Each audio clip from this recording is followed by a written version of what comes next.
Good morning to all of you friends. आज मैं लाया हूँ मैथ के कुछ अच्छे क्वेश्चन। तो आप लोग वीडियो को ज़रूर लाइक कीजिए और चैनल को ज़रूर सब्सक्राइब कीजिए। तो फ्रेंड्स चलिए चलते हैं क्वेश्चन की ओर। क्वेश्चन नंबर फर्स्ट है, एक रेलगाड़ी बिना रुके 50 किलोमीटर प्रति घंटा की औसत से और रुकने के साथ 40 किलोमीटर प्रति घंटा के औसत से गति करती है। रेलगाड़ी का औसतन प्रति घंटा कितने मिनट रुकती है? दोस्तों क्वेश्चन को ज़रूर एक बार पढ़िए और इसके बाद सॉल्व कीजिए। करना क्या है दोस्तों, करना बस इतना ही है,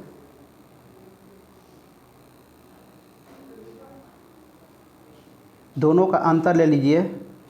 कितना हो जाएगा 10, अब बटा में बड़ी वाली चाल 50, आप मल्टीप्लाई कर दीजिए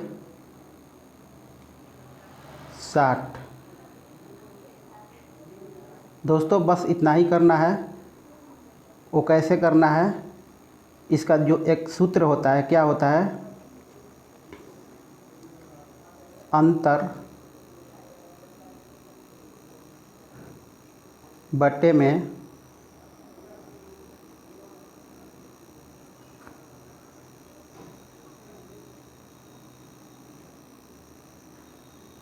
बड़ी चाल मल्टीप्लाई टाइम होता है, लेकिन आप लिखिए यहाँ पर मिनट। ठीक है, तो क्या किए, अंतर लिए 50 किलोमीटर और 40 किलोमीटर है, दोनों का अंतर क्या हो गया 10। फिर बड़ी चाल क्या हो गया 50, और फिर यहाँ पर देखिए प्रति घंटा कितने मिनट रुकती है। तो दोस्तों कभी भी यहाँ पर भूल कर भी पूरे 1 घंटा टाइम नहीं लेना है, इसलिए हम मिनट में यहाँ पर लिखवाए हैं। यहाँ पर क्या लेना है, 1 घंटे में कितना मिनट होती है, 60 मिनट होती है, तो 60 लेना है। ठीक है दोस्तों, बस इतना ही करना है। कट हो गया 12 5 60, आंसर कितना हो गया 12 मिनट। आगे बढ़ते हैं।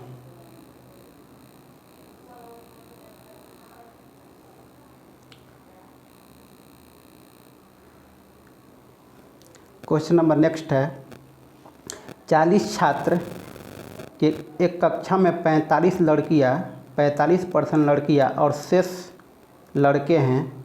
यदि लड़कियों का औसत 54 है और लड़कों का औसत 46 है, तो पूरी कक्षा का औसत क्या है?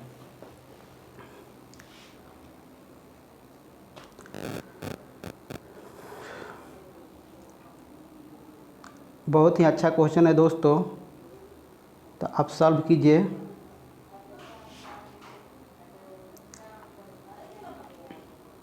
देखिए क्या करना है इसमें,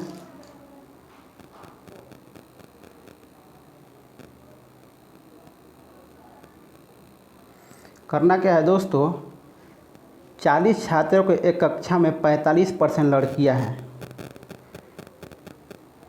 ठीक है, 45% लड़कियां हैं, तो 45% हम लड़कियां ले लिए, यहाँ पर लिख दीजिए गर्ल।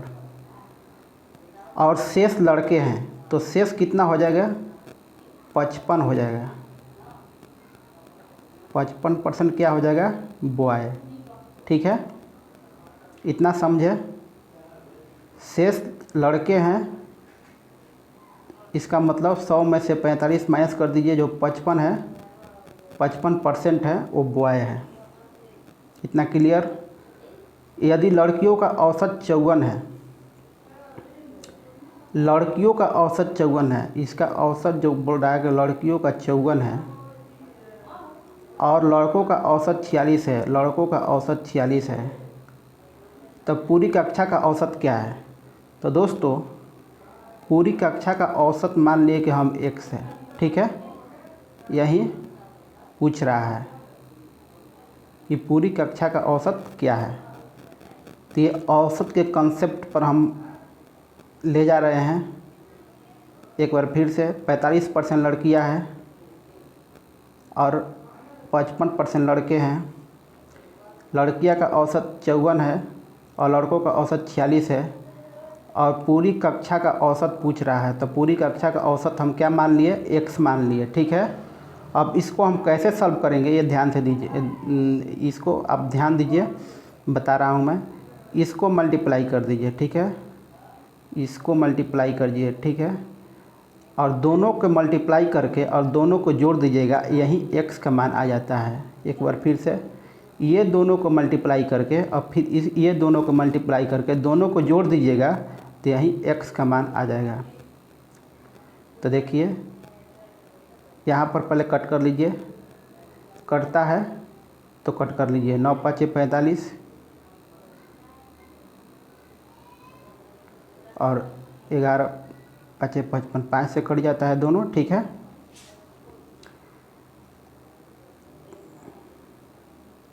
अब दोनों को मल्टीप्लाई कीजिए, 54 में 9 से और 46 में 11 से। तो देखिए हम मल्टीप्लाई कर रहे हैं, तो इसको मल्टीप्लाई कीजिए, कितना हो जाएगा 5 और 9 5 45 1 46।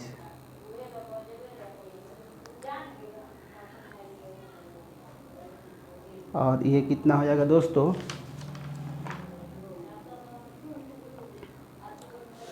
46 कितना हो जाएगा, 6 10 5 506 ये हो जाता है 506।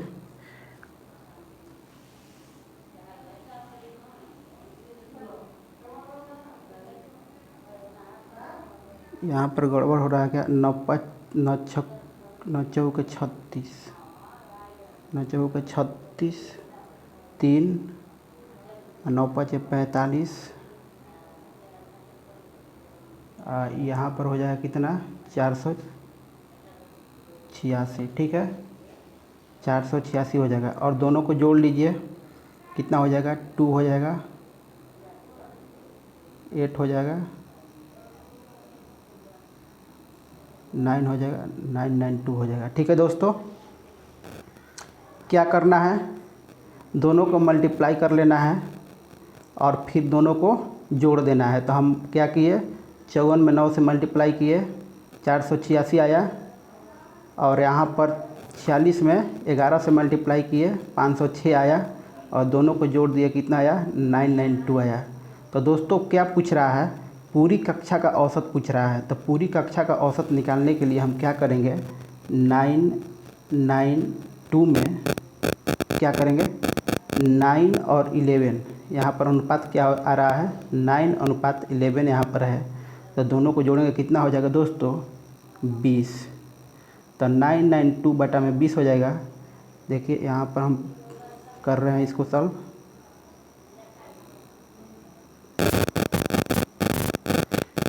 क्या सॉल्व करना था, 992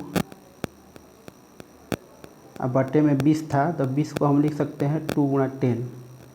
ठीक है, तो इसको क्या कर लीजिए, 4 दूना 8 और 9 दूनी 18 और 6 दूना 12, और दोस्तों बटे में 10 हो जाएगा। अब फिर कितना हो जाएगा 4.96। ठीक है, 4.96 जो है, नहीं 10 जो है यहाँ पर पॉइंट चला जाएगा, तो 49.6 जो है वो मेरा राइट आंसर आया।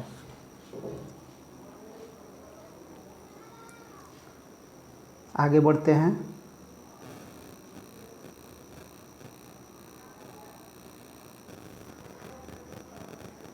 नेक्स्ट है, 2 वर्षों के समान दर पर अर्जित होने वाले साधारण ब्याज और चक्रवृद्धि ब्याज क्रमशः 1500 रुपये और 1575 रुपये है, तो ब्याज की दर कितनी होगी।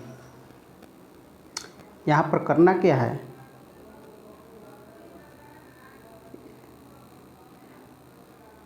पहले देखिए यहाँ पर 2 वर्षों के समान दर पर, ठीक है, साधारण ब्याज और चक्रवृद्धि ब्याज। तो साधारण ब्याज कितना है 1500 रुपये और चक्रवृद्धि ब्याज कितना है 1575 रुपये। तो दोस्तों सर्वप्रथम क्या करना है, 1 वर्ष का साधारण ब्याज निकालना है। ठीक है, तो 1 वर्ष का साधारण ब्याज सिंपल इंटरेस्ट अगर निकालेंगे हम SI, तो दोस्तों कितना हो जाएगा, 1500 का आधा हो जाएगा, कितना हो जाएगा, 750 हो जाएगा। ठीक है, इतना समझ में आ रहा है। चलिए, तो दोस्तों अगर दर निकालना है तो इसका फार्मूला एक होता है, अगर ये अप्लाई होगा कब, जब 2 वर्षों के साधारण ब्याज और चक्रवृद्धि ब्याज दिया रहे, तब ये फार्मूला अप्लाई हो गया। तो क्या होगा, अंतर बटे में 1 वर्ष का SI साधारण ब्याज गुणा 100। तो देखिए अंतर कितना हुआ, 1575 माइनस 1500 कितना हो जाएगा, 75 हो जाएगा। अंतर 1 वर्ष का साधारण ब्याज हम निकाल लिए 750 गुणा 100 हो जाएगा। कट कर लीजिए, 75 75, कितना बचा दोस्तों, 10%। 10% हमारा क्या आ गया, दर आ गया। ठीक है दोस्तों दर ही पूछ रहा था। अगर यहाँ पर आप ये क्या कहलाता है, मूलधन अगर निकालना हो तो आप क्या कीजिएगा। अगर मूलधन पूछ दिया जाए कि अगर क्वेश्चन में पूछ दिया गया हो कि मूलधन क्या होगा, तो दोस्तों मूलधन निकालने के लिए पहले तो आपको दर निकालना पड़ेगा, तब भी मूलधन निकलेगा। तो 10% हमारा क्या आया, दर आया। आइए देखिए कैसे निकलेगा मूलधन। तो मूलधन निकालने के लिए दोस्तों हम 1 वर्ष का साधारण ब्याज यहाँ पर लिख लेते हैं ताकि आप लोग को समझ में आ जाएगा पूरी तरह से। ठीक है, 1 वर्ष का SI क्या हो जाता है, 750 हो रहा है। तो मूलधन निकालने के लिए ब्याज गुणा 100, तो 1 वर्ष का SI ही यहाँ पर लेंगे। ठीक है, 1 वर्ष का SI ही लेंगे। तो 750 ये क्या हुआ, ब्याज गुणा 100। अब बटे में क्या होता है, 1 वर्ष का जब साधारण ब्याज लिए हैं तो समय भी यहाँ पर 1 वर्ष का लेंगे। ठीक है, तो ब्याज गुणा 100, समय गुणा दर। और दर कितना आया था, 10% आया था। इसको कट कर लीजिए, कितना आ गया, 7500। ठीक है, समझ में आया। क्या किए हम, मूलधन निकालने के लिए सूत्र क्या होता है, ब्याज गुणा 100, समय गुणा दर। तो 1 वर्ष का साधारण ब्याज लिए 750 गुणा 100। और जब 1 वर्ष का साधारण ब्याज लिए हैं तो यहाँ समय भी 1 वर्ष ही लेंगे। ठीक है, और दर कितना आया था, 10%। अगर दोस्तों यहाँ पर 1500 भी रख सकते थे, लेकिन यहाँ पर 2 रखेंगे, यहाँ पर 1500 रखेंगे तो वही बात आ जाएगा, वैसे भी आंसर आ जाएगा। लेकिन आप 1 वर्ष का साधारण ब्याज यहाँ पर रखिएगा तो जो कट करने में आसानी होगा। अगर टेढ़ा भी जो संख्या दिया रहेगा तो आप आसानी से इसको सॉल्व कर सकते हैं। तो आप 1 वर्ष का साधारण ब्याज ही रखिए, 2 वर्ष का नहीं रखिए। ठीक है, आगे बढ़ते हैं।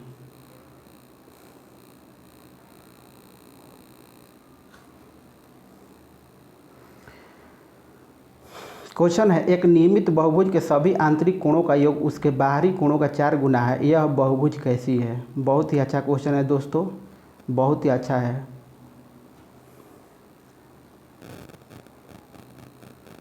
चलिए आप लोग बनाइए, सॉल्व कीजिए और कोशिश कीजिए आप लोग।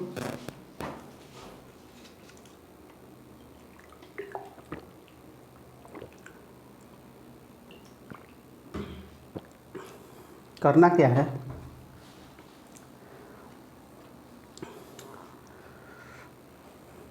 दोस्तों यहाँ पर मैं 2 फार्मूला बताऊंगा, बहुत ही इम्पोर्टेंट फार्मूला। ठीक है, और उसी से ये क्वेश्चन सॉल्व भी होगा। बहुत ही इम्पोर्टेंट जो फार्मूला मैं बताने वाला हूँ। तो दोस्तों पहली बात है कि बहुभुज के सभी आंतरिक कोणों का योग क्या होता है। तो दोस्तों आप याद कर लीजिए कि बहुभुज के सभी आंतरिक कोणों का योग होता है। इससे पहले मैं ये बता दूं कि देखिए, ये मैं एक बहुभुज बनाता हूँ, आपको अच्छी तरह से समझ में आ जाए। तो दोस्तों पहली बात है कि बहुभुज के सभी आंतरिक कोणों का योग जो होता है, यहाँ पर मैं लिख देता हूँ n-2 इंटू 180 डिग्री होता है। आप बहुभुज के अगर सभी बाहरी कोणों का योग जो क्या होता है तो 360 डिग्री होता है। इतना समझ में आया? ज़रूर आया होगा। n-2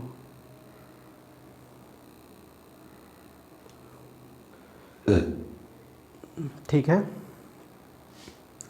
तो दोस्तों देखिए यहाँ पर हम बता रहे हैं, अगर बाहरी कोणों का योग, ये बाहरी कोण बना, ये जो है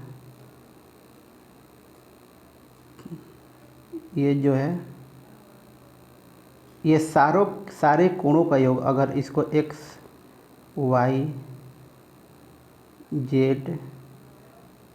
a b c से डिनोट करते हैं तो x plus Y plus Z कोण x प्लस कोण y प्लस कोण z प्लस कोण a प्लस कोण b प्लस कोण c का योग जो होता है ये 360 डिग्री होता है। ये क्या होता है? 360 डिग्री के बराबर होता है। कहने का मतलब है कि बहुभुज के बाहरी कोणों का योग जितने भी होते हैं उनका योग जो होता है 360 डिग्री के बराबर होता है। ठीक है। और आंतरिक कोण कौन कौन से बन रहे हैं? ये आंतरिक कोण हो गया, ये हो गया, ये हो गया, ये हो गया, ये हो गया। तो सारे आंतरिक कोणों का योग क्या होता है? n-2 इंटू 180 डिग्री के बराबर होता है। ठीक है। ये मैं आपको बताने के लिए यहाँ पर समझा रहा हूँ। और आइए क्वेश्चन की ओर चलते हैं। देखिए, तो क्वेश्चन जो बोल रहा है कि बहुभुज के सभी आंतरिक कोणों का योग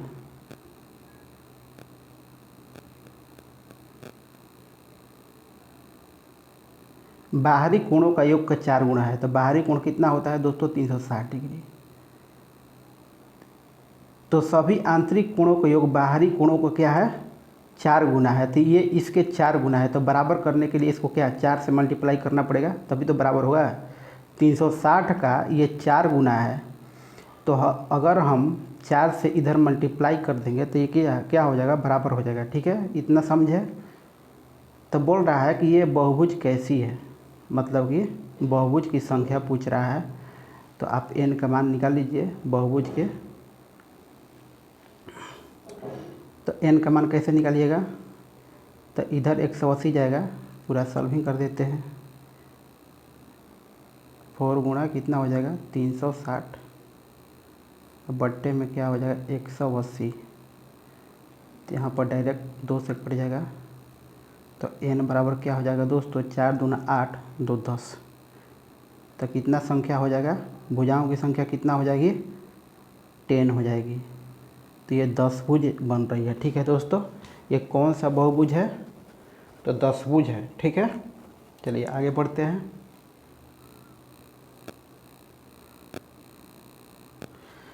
आगे है क्वेश्चन, किसी धन, गलत टाइपिंग हो गया है। किसी धनराशि पर 2 वर्ष के लिए 15% की दर से लगा साधारण ब्याज मूलधन से 350 रुपया कम है, तो मूलधन और ब्याज की दर ज्ञात करें।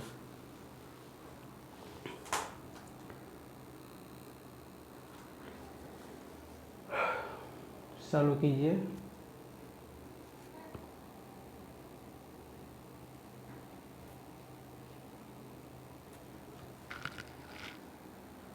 दोस्तों करना क्या है, क्या बोल रहा है क्वेश्चन? किसी धनराशि पर 2 वर्ष के लिए 15% के दर से लगा साधारण ब्याज मूलधन से 350 रुपया कम है। ठीक है, 15% के दर से।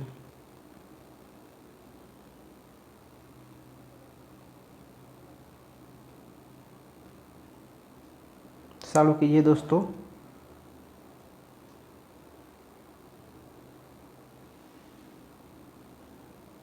आइए देखते हैं कैसे बनेगा। क्या करेंगे हम? क्वेश्चन बहुत ही अच्छा है दोस्तों, बहुत ही अच्छा है, बहुत ही अच्छा है। ठीक है,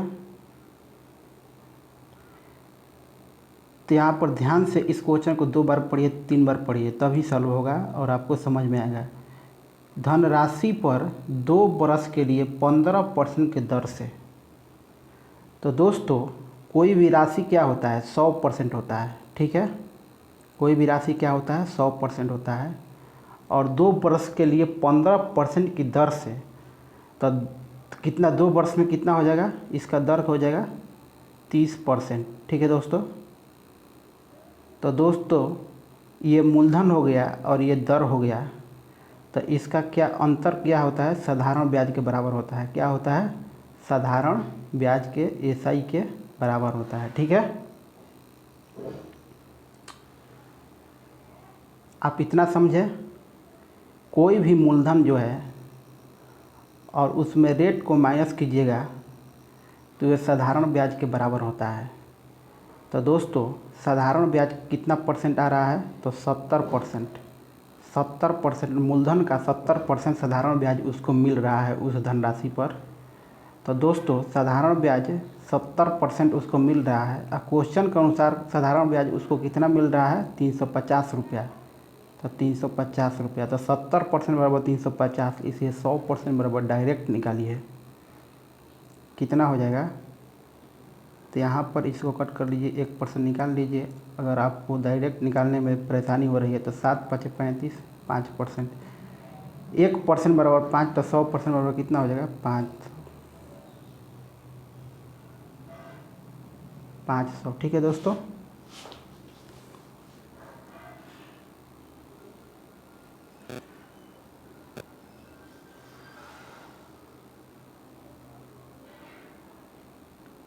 सत्तर परसेंट 350 के बराबर, तो 100% जो हुआ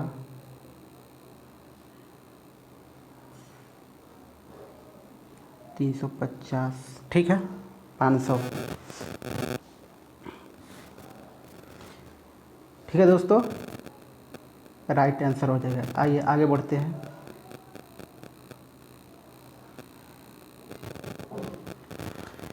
एक पिता अपनी संपत्ति को अपनी पत्नी के लिए 1/3 भाग रखने के पश्चात 3 पुत्रों में 2:3:5 के अनुपात में बांटता है। यदि पहले पुत्र को 2400 रुपये प्राप्त होते हैं तो उनकी कुल संपत्ति कितनी है।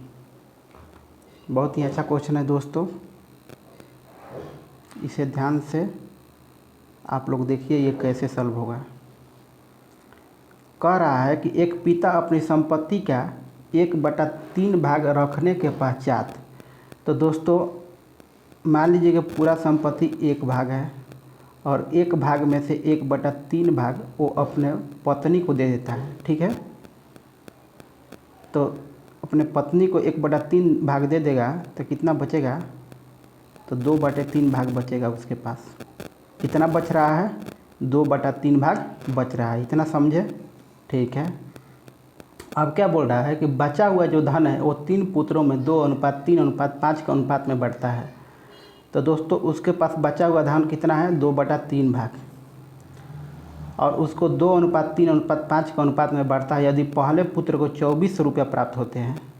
तो दोस्तों यहाँ पर ध्यान दीजिए, यहाँ पर 2 का वैल्यू दिया हुआ है 2400। ये क्वेश्चन हम पकड़ लिए कि 2 का वैल्यू मेरा है यहाँ पर 2400 क्वेश्चन में दिया हुआ है, ठीक है। तो 2 का वैल्यू जब 2400 दिया हुआ है तो 1 का वैल्यू क्या हो जाएगा, 1200। तो दोस्तों 3 का वैल्यू क्या हो जाएगा, 3 अनुपात का वैल्यू कितना हो जाएगा, तो भारतीय है 3600, और 5 अनुपात का वैल्यू क्या हो जाएगा, 6000, ठीक है। तो दोस्तों उसके पास कितना धन टोटल था, तो 2:3 तो पहले दे दिया, और फिर उसके पास कितना बचा हुआ था, 2400, 3600 और 6000, यही अनुपात में बचा हुआ था, 2:3:5। तो 2:3:5 में का जो वैल्यू आया इसको हम जोड़ लेंगे तो कितना हो जाएगा, 6000 और 3 2 5 और 6, 12,000 रुपया, ठीक है। 12,000 रुपया वो शेष उसका बचा हुआ धन है, ठीक है। एक बार फिर से हम बता देते हैं,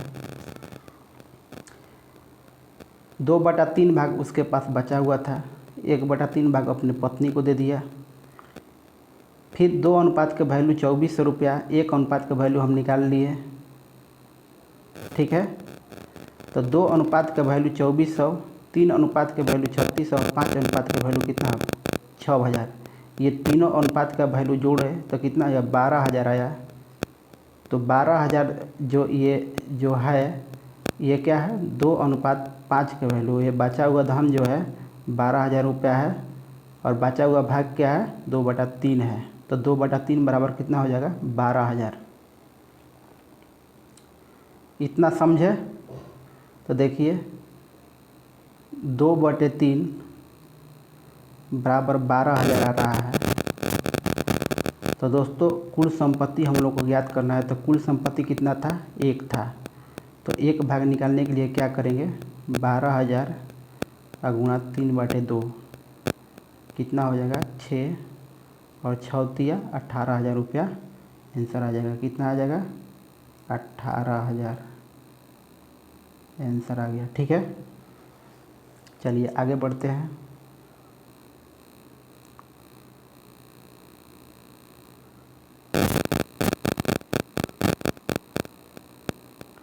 आगे क्या है 2 वृत्तों की त्रिज्या समान है। 2 वृत्तों की मान 4 सेमी। 2 वृत्तों की त्रिज्या का मान 4 सेमी है और 5 सेमी है। दोनों वृत्त के बीच की दूरी 15 सेमी है। तिर्यक स्पर्श रेखा की लंबाई ज्ञात करें। ये वृत्त का क्वेश्चन है दोस्तों और एग्जाम में ये आता है। ठीक है, करेंगे क्या हम दोस्तों तिर्यक स्पर्श रेखा का लंबाई निकालनी है। क्या TCT का लंबाई निकालनी है। तो TCT कॉमन तिर्यक स्पर्श रेखा का लंबाई का सूत्र जो होता है ये देखिए क्या होता है d² माइनस हो जाता है क्या बड़ा R और छोटा r का स्क्वायर। ये इसका सूत्र हो जाता है। ठीक है, इस सूत्र पे आप वैल्यू रख दीजिए तो क्या हो जाएगा d मतलब क्या होता है दूरी दोस्तों d मतलब दूरी। तो दूरी कितना है 15 और 15 का स्क्वायर कीजिए कितना हो जाएगा 225 और फिर यहाँ पर बड़ा R का वैल्यू की याद कितना है 5 और छोटा r का वैल्यू कितना है 4। इसको स्क्वायर करना है 4 यहाँ पर है। तो क्या होगा 2 2 5 और 4 5 9 और 9 का स्क्वायर कीजिए कितना 81। तो 2 2 5 माइनस कितना हो जाएगा 81 हो जाएगा। ठीक है, जब इसको माइनस कीजिएगा 2 2 5 माइनस 225 माइनस 81 हो जाएगा दोस्तों। इसको जब माइनस कीजिएगा तो कितना बचेगा 144 144 बचेगा। तो 144 रूट अंडर 144 का वैल्यू क्या हो जाएगा 12 आंसर हो गया। ठीक है, इसमें कुछ था नहीं, बस सूत्र पर अप्लाई कर देना था। सूत्र याद रहना चाहिए। तिर्यक स्पर्श रेखा के लंबाई का सूत्र होता है d² root under d² minus बड़ा R प्लस छोटा r का स्क्वायर होता है। ठीक है, तो ये मेरा लास्ट क्वेश्चन था दोस्तों। वीडियो अच्छे लगे ज़रूर लाइक कीजिए और ज़रूर सब्सक्राइब कीजिए, तभी हम अच्छे अच्छे क्वेश्चन दे पाएंगे। ठीक है, तो जय हिंद दोस्तों, love you to all of you.